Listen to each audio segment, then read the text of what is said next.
Everyone, this is your educator Mansi Gupta. Welcome to ready for study.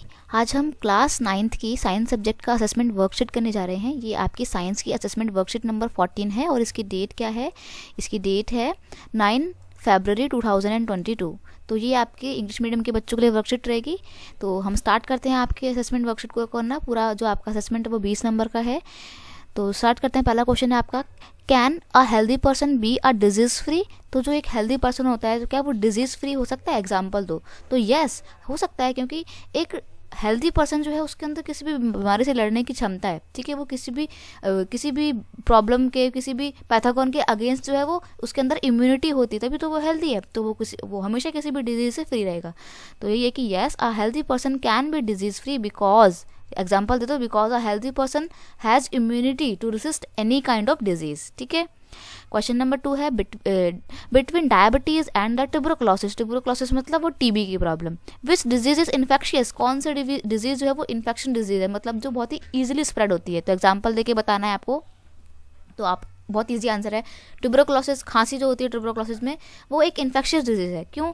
Because the bacteria that cause the tuberculosis are spread from person to person through any tiny drops released into the air via cough and sneeze. जब हम खांसते हैं, छींक करते हैं, तो क्या होता है, हमारे मुंह से जो टाइनी जिस पर्सन को ट्यूबरकुलोसिस है, अगर वो किसी के आगे स्नीज करता है, खांसता है, तो क्या होता है, उसके अंदर से जो है क्या निकलती हैं, ड्रॉपलेट्स निकलती हैं, जो ट्यूबरकुलोसिस का जो वायरस है उसको एक पर्सन से दूसरे पर्सन में ट्रांसफर कर देती है। तो इसीलिए एक इन्फेक्शियस डिजीज है। ठीक है।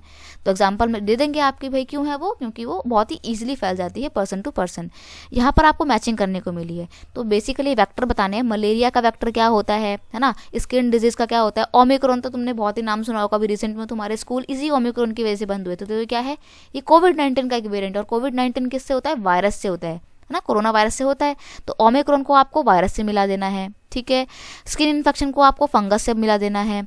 रही बात कोलेरा की, तो ये आपका बैक्टीरिया से होता है। और जो मलेरिया है वो किससे होता है? मलेरिया आपका होता है प्रोटोजोआ से। ठीक है। तो ये आपका मैचिंग भी हो गया। अब देखते हैं आपके, write the major differences between acute and chronical disease. तो क्रॉनिकल डिजीज होती हैं और एक्यूट डिजीज में डिफरेंस बताने हैं। एक्यूट जो बहुत ही कम समय के लिए होती हैं और बहुत ही जल्दी ठीक भी हो जाती हैं, और क्रॉनिकल जो लंबे समय तक होती हैं और काफ़ी हेल्थ हजार्ड होती हैं। Acute disease are the disease that affect an individual for short time period. ठीक है। फॉर द एग्जाम्पल टाइफाइड, यानी कि टाइफाइड जो होता है कि बुखार होता है हमारे को, कोल्ड कफ, ये सब क्या है? ये एक्यूट डिजीज है, मतलब शॉर्ट लेवल पे होती हैं, छोटे टाइम पीरियड के लिए होती हैं। Chronic disease are the disease that persist for a long period of time, जो लंबे समय तक रहती है। ठीक है। They develop over a time, ये एक लंबे समय में डेवलप होती हैं।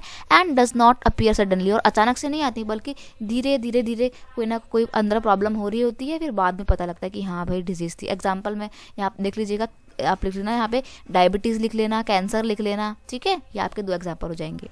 क्वेश्चन नंबर 5 है, write the full form of HIV AIDS. HIV AIDS की फुल फॉर्म लिखनी है आपको, और फिर बताना है कि a person can get HIV positive by the handshake, यानी कि हाथ मिलाने से क्या HIV का वायरस एक पर्सन से दूसरे पर्सन में ट्रांसफर हो सकता है? तो HIV की फुल फॉर्म क्या होती है? Human immuno deficiency virus. No, a person can not get infection of HIV by the handshake. हाथ मिलाने से ये वायरस नहीं फैलता है। ये वायरस फैलता है जब आप का ब्लड किसी दूसरे HIV पॉजिटिव पर्सन का ब्लड आपके अंदर आ जाए। ठीक है। सेक्सुअल इंटरेक्शन से फैलता है। ये कुछ बेसिक चीज़ें होती हैं जिनसे ये फैलता है। जूठा खाने से भी नहीं फैलता है ये जल्दी से। ठीक है। बी क्या है आपका? राइट क्वेश्चन नंबर, ये जो क्वेश्चन नंबर 5 है ये 2 पार्ट्स में है, एक पार्ट ए और एक पार्ट बी। तो ए का आंसर हो गया, बी पार्ट का आंसर ये रहा, name the vector of dengue and the malaria. Malaria किसकी वजह से होता है और डेंगू किसकी वजह से होता है, उसके वेक्टर लिखना है। वेक्टर मतलब जिनकी वजह से वो प्रॉब्लम होती है। तो वेक्टर ऑफ मलेरिया इज एनोफेलस नाम का एक वो होता है, क्या होता है आपका? ये एमोफेलेंस नाम का एक वो प्रोटोजोआ होता है। ठीक है। इसका गैमेट प्रोटोजोआ होता है, प्रोटोजोआ का नाम होता है एमोफेलेंस। तो इसकी वजह से आपका मलेरिया होता है। ठीक है। और वहीं अगर बात करें डेंगू की, तो डेंगू जो होता है एक बैक्टीरिया से फैलता है, और बैक्टीरिया कौन सा? Andes aegypti mosquito. ठीक है। एंडीज वायरस, एंडीज मॉस्क्यूटो की वजह से ये फैलता है। ये एक बैक्टीरियल प्रॉब्लम होती है। ठीक है। क्वेश्चन नंबर 6 है आपका, what is the basic principle of immunization. Immunization का जो बेसिक प्रिंसिपल है वो क्या होता है? The basic theory of immunization is that a body begin to produce antibodies against it upon administration of vaccine so that the individual is safe from disease. इम्यूनिटाइजेशन में क्या होता है, जब आपके अंदर किसी भी एक स्पेसिफिक प्रॉब्लम से रिलेटेड एंटीबॉडीज अपने अंदर ही डेवलप हो जाती हैं, ठीक है, वो वैक्सीन के थ्रू हो सकता है या फिर आपके अच्छे खान पान की वजह से भी हो सकता है, ठीक है. The body recall the development of infection agents and memory cells that can develop antibodies immediately upon further exposure of the infection agent. तो इन्फेक्शन एजेंट जो हैं उसके खिलाफ इसके अंदर बड़े आराम से एंटीबॉडीज डेवलप हो जाती हैं, तो इसको बोलते हैं इम्यूनिटाइजेशन. ओके. अब जो क्वेश्चन नंबर 6 है वो 3 पार्ट्स में है. इसका ए पार्ट हो गया. बी पार्ट क्या बोल रहा है, how do vaccine work to build a immunity. अब हमने पढ़ा कि इम्यूनिटी किससे मिलती है, हमारे को वैक्सीन से मिलती है. तो वैक्सीन से कैसे इम्यूनिटी मिलती है, एग्जाम्पल देना है आपको. देखो, a vaccine work by training the immunity system to recognize and combat pathogens. Vaccine से क्या होता है ना, हम एक स्पेसिफिक तरीके का जो पैथोजन है उसकी पहचान कर लेती है हमारी बॉडी, ठीक है. और जब भी वो पैथोजन या वो बैक्टीरिया वायरस जो भी है वो अगर हमारे अंदर एंटर करता है तो जो हमारी इम्यूनिटी है या जो वैक्सीन है ना वो उसके अगेंस्ट हमारी बॉडी में इम्यूनिटी जो है वो पैदा कर देती है. तो इम्यूनिटी की वजह से जो वो पैथोजन हमारी बॉडी में एंटर करता है उससे हमारा शरीर लड़ लेता है और हम बीमार नहीं पड़ते हैं.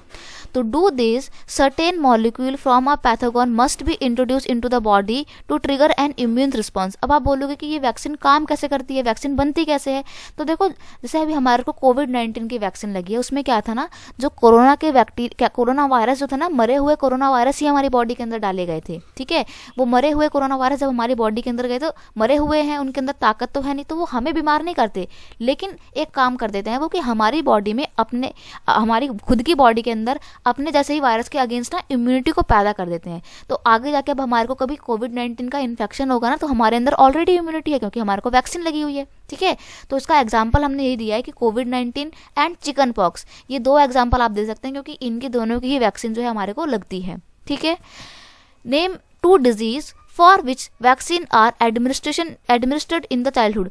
ऐसी 2 बीमारियों के नाम बताइए जिसके अगेंस्ट हमारे को बचपन में ही वैक्सीन लगवा दी जाती है. तो देखो, आपने सुना होगा हमारे को चिकन पॉक्स की, खसरा की वैक्सीन लगती है, ठीक है, डिप्थीरिया की वैक्सीन लगती है, HIV की वैक्सीन लगती है.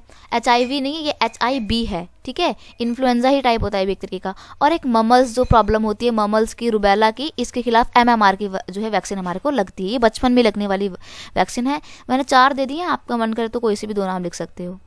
क्वेश्चन नंबर 7 है कि write name any 2 variant of कोविड-19. कोविड-19 के कोई 2 रूप बताइए, 2 वेरिएंट बताइए और फिर कोविड-19 से बचने के 3 तरीके बता दीजिए. तो भाई सबसे पहली बात, 2 वेरिएंट कौन कौन से हैं. डेल्टा, जिसने लास्ट ईयर अप्रैल और मई के बीच में बहुत तबाही मचाई थी, वो डेल्टा वेरिएंट जिसने लोगों को ऑक्सीजन की कमी के कारण मार दिया था. तो ये था डेल्टा वेरिएंट. और एक है आपका ओमिक्रॉन वेरिएंट. ओमिक्रॉन वेरिएंट वही जिसकी वजह से आपके स्कूल बंद हो गए थे, लेकिन फाइनली आज खुल गए हैं आपके स्कूल 7 फरवरी को. तो ये 2 वेरिएंट हैं आपके, ठीक है. यहाँ पर प्रिवेंशन के आपको 3 मेजर बताने हैं, मैंने 5 बताए हैं, कोई से भी 3 आप लिख सकते हैं. Wear a mask in public area में जाओ तो मास्क पहन के जाओ, ठीक है. क्लीन योर हैंड ऑफ्टन, अक्सर अपने हाथ धोते रहो, और हाथ धोने के लिए सोप का यानी कि साबुन का, पानी का, और अल्कोहल बेस्ड हैंड रब का, मतलब ऐसे हैंड सैनिटाइजर का इस्तेमाल करो जिसके अंदर अल्कोहल मिला हुआ हो, ठीक है. Get vaccinated when it's your turn, जब तुम्हारी बारी आए तो वैक्सीन जो है उसको जरूर ले लो, ठीक है, वैक्सीन लगवा लो. अब तो आप लोगों के लिए भी वैक्सीन आ गई है 14 ईयर्स तक के बच्चों के लिए, ठीक है. और जो लोकल गाइडलाइंस गवर्नमेंट ने इशू करी हैं उनको आप अच्छे से फॉलो करिए. Cover your nose and mouth while you bend elbow और टिश्यूज व्हेन योर कफ और स्नीज. जब तुम खांसते वक्त ध्यान रखो कि अपने मुंह को कवर कर लो. और stay home if you feel unwell, अगर जरा सा भी बीमार लगता है आपको तो क्या करना है, आपने घर में ही रहना है. तो बस बच्चे, आपकी आज की जो वर्कशीट है वो सिर्फ इतनी थी. आई होप आपको ये वीडियो अच्छा लगा होगा. तो अगर आपको ये वीडियो अच्छा लगता है इसे अपने दोस्तों के साथ और क्लास ग्रुप में शेयर कीजिए, वीडियो को लाइक कीजिए और कमेंट करके बताना वीडियो कैसा लगा. और अगर मेरे चैनल पर नए हो तो सब्सक्राइब करना मत भूलना. एक और इन्फॉर्मेशन, अब आप मेरे से मेरे इंस्टाग्राम पेज पर भी जुड़ सकते हैं. इंस्टाग्राम ID का नाम है रेडी फॉर स्टडी. तो जाइए, मुझे फॉलो कीजिए. कोई डाउट हो तो आप पूछ सकते हैं. Thank you so much. Bye bye.